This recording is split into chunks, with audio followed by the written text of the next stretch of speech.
A judge has awarded victims of the Whakaari White Island eruption $10 million in compensation, though they're likely to only see half of that.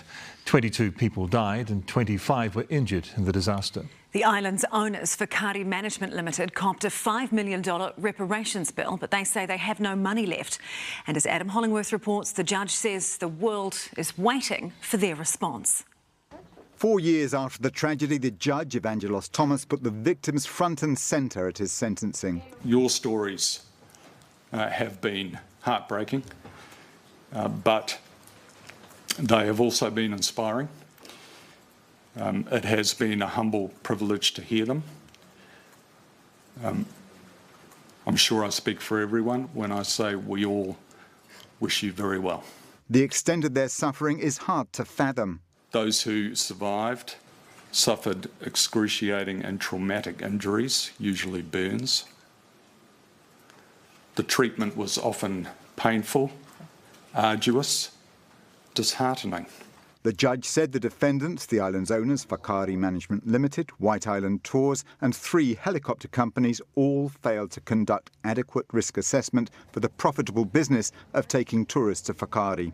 Each defendant used an active volcano to make money.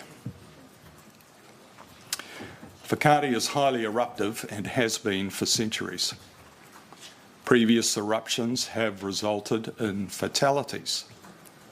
Eruptions are impossible to predict. Even WorkSafe itself had given operators a big health and safety tick. Astonishingly, the audits did not cover assessment of volcanic risk, the very risk that made the audits necessary in the first place.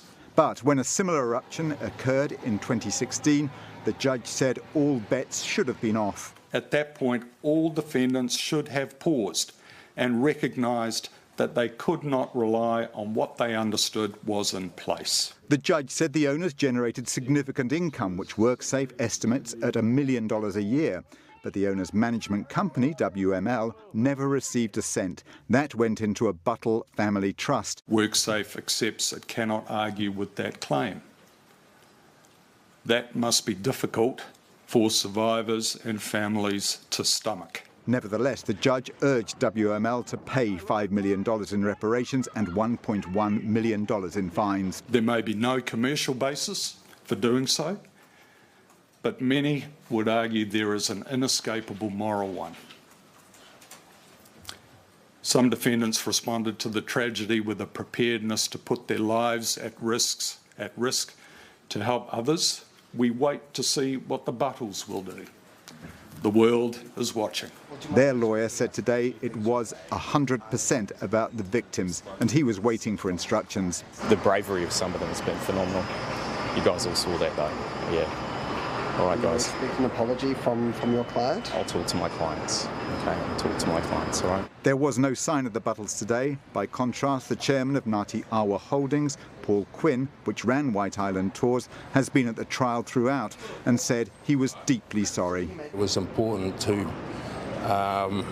support the victims fundamentally in terms of the pain that they have suffered in this process. Quinn believes no one will ever return to the island.